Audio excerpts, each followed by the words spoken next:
first seizure was during my sleep. That was when I started high school, and then it came to a point where I'm already like in the middle of my teenage life, which is like, let's say 16, 17, 18.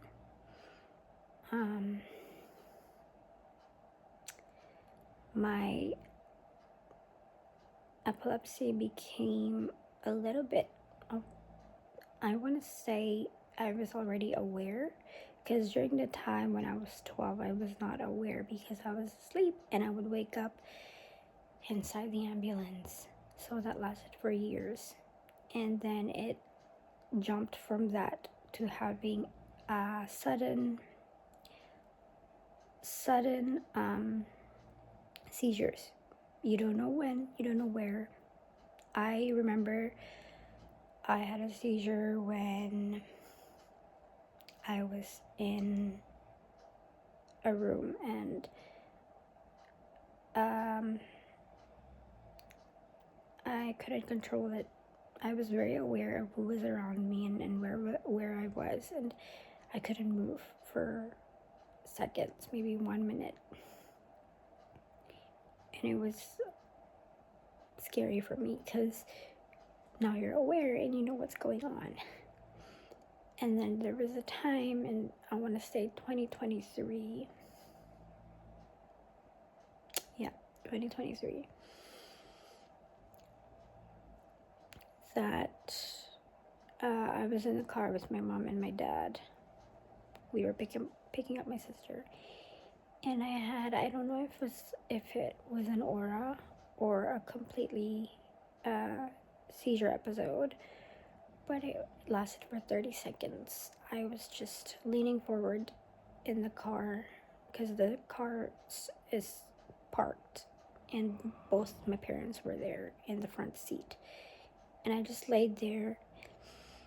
I laid my head towards the headrest, and I had a 30-second seizure. I don't know why. It's very uncontrollable. It's not in my hands. And every time I get my seizures, it's either because my medications are high, or the medications are going down, or it's not the right dose. So that's why I have a couple or a few checkups during the year. And this year, hopefully no seizures, but yeah, yesterday was a lot. I didn't want to go. I actually called the nurse because we do have something called if you don't want to call 911 for ambulance, you could call that first to see what their opinion is. It's a nurse that you can talk to. So I've called them first, and they told me to go to the emergency, but I did not go as quickly as I could. I could not go. I asked her what is the possible way, a different way to deal with whatever's going on. But then I talked to my aunt, who's also a nurse, and she told me to go to the emergency as well. So that's two nurses already. So I went around 4:30 and got home around 9.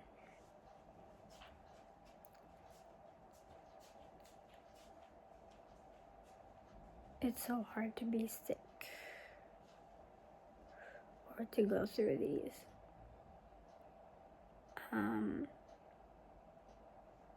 I can't even finish this.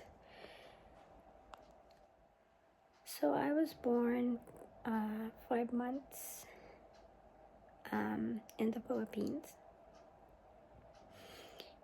and I had to go through so many surgeries just to survive. And I have heard that my my type of blood was not common, and so luckily I have an aunt who donated blood, and she helped me during when I was in the NICU back in the Philippines. I've stayed there until Christmas time and New Year's because I was like 5 months. So I was born December 23rd, and so I've had many issues growing up. I had asthma. I believe I had no allergies, but I had asthma, and I've had hernia surgery during my the days where I was in the NICU when I was born. And when I came here to Canada, I was diagnosed with epilepsy. I was already going into high school. I think I was 12. And then during my 20s, which I'm still in my 20s, mid to late 20s now, I was diagnosed with anxiety and depression. You all know that. So it's been hard. It's hard because my epilepsy medications are a maintenance for me. I've been taking them since I was 12, and I've gone through a lot of the epilepsy medications out there. They couldn't find the one that was better for my health or better to take so that I can stay out of the hospital. Yeah, and during my pregnancy back in 2020, I had a lot of seizures. Even 2023, I had a lot of seizures, 3 times a day, even 4 times, and I didn't know what was going on. It suddenly comes, you know? And it's been really tough. So last year, they've already called me to set up an appointment for neurology appointments as well. So that's going to be in February. I did not expect the one from yesterday. And they sent out a prescription for me to buy in the pharmacy for whatever's happening here and an ultrasound. And so it's a 5 days or 1 week antibiotics for this, and then I have an ultrasound tomorrow to check, and it's just so difficult. I am 8 weeks postpartum, and I don't think this is helping me. I was just alarmed. That's why I went inside that emergency room. I don't know. But it was the quickest one I've had. So usually when I take you guys along with these videos, usually the time span is so long to wait. But I just waited for 4 hours. So I was already in the room by 3 hours after, and then got checked out, waited for the doctor. And he explained everything to me, so that's why I had to take antibiotics just to slow the flow of the blood, because it's really hard. You know, when you're just lying down or sitting down, literally your pad becomes full. That, imagine having a cloth and you wipe down your counter and it's full of water, and then you try to roll it to put the water down. It's like that. I know it's gross to talk about it, but if anybody that's going through this or went through it, I just want to share my experience. It's literally like that. It became so full. I would wake up for the past 2 days having to change my pajamas, undies, and luckily I had some underwear pads that I would wear during my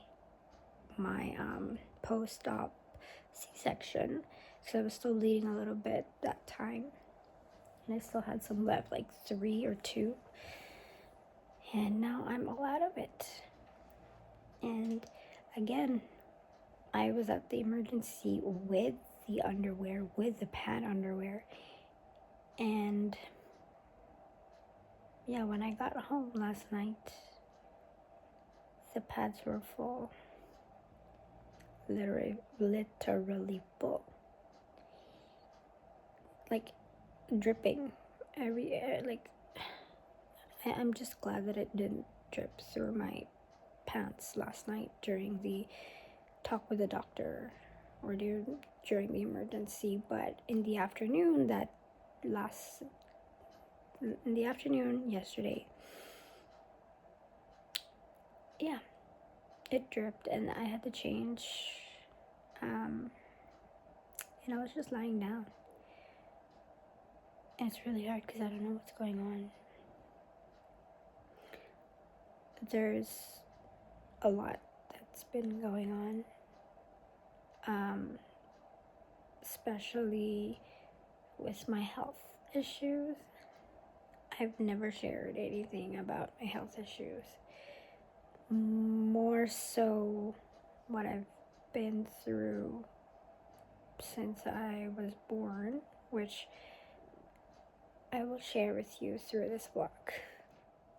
Hello.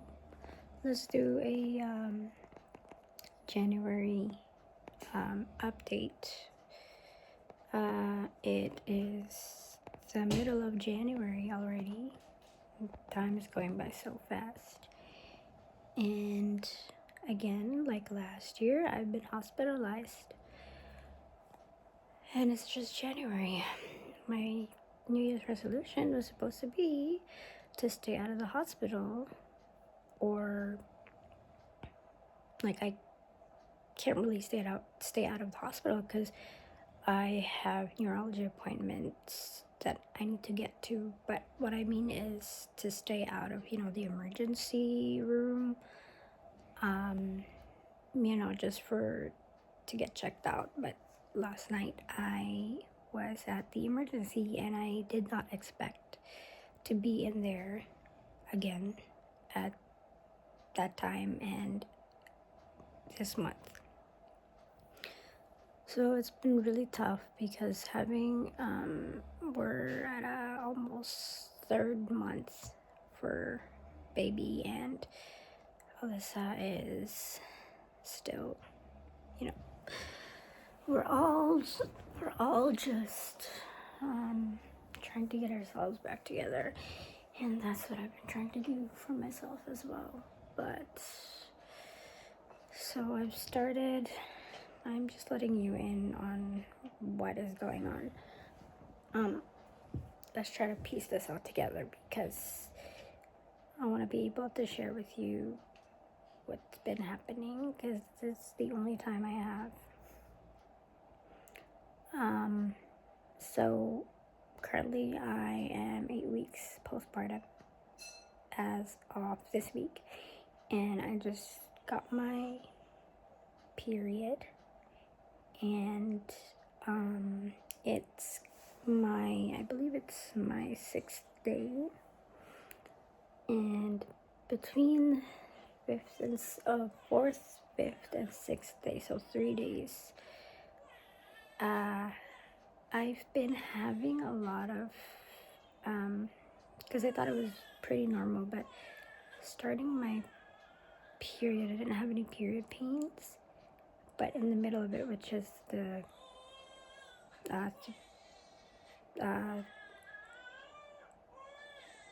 3rd, 4th, 5th, and up to today, especially last night, or for the past 2 days, I've been having a lot of blood, and it is not normal. I don't know what was going on. I was really alarmed because during my pregnancy I was anemic, and then after my C-section they had to put 2 bags of blood on me because I've lost a lot of blood, and I don't want to go through that scenario again. So I went into the emergency yesterday to check it out, what was happening. I took a urine test, blood test. The urine literally had blood, pee, like completely. Inside that bottle was blood. You could not see a yellowish part for pee. Nothing. Especially with having 2 kids. Very hard. Very, very hard.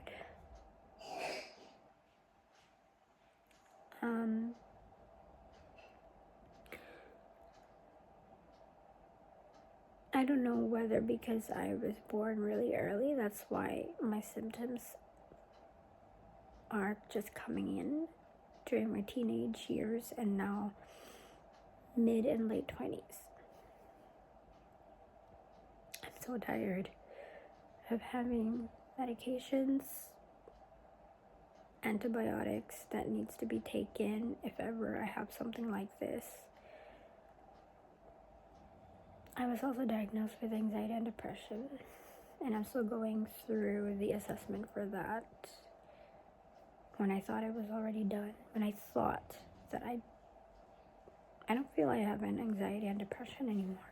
So it's so hard to talk about this.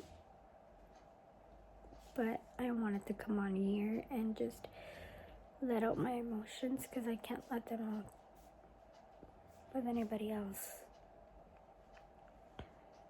Because, yeah, they would just listen to you so you can vent out, but you don't really know, or they don't really know how you are feeling. So that's why I came on here and just let out everything. It's like a diary. So yes, if you're going through something similar or anything at all, let's connect with each other. Comment down below on what you're going through. I will read through them. If you have any advice how to handle these things, please don't hesitate to comment below, because it will help me, it will help you as well. So yeah.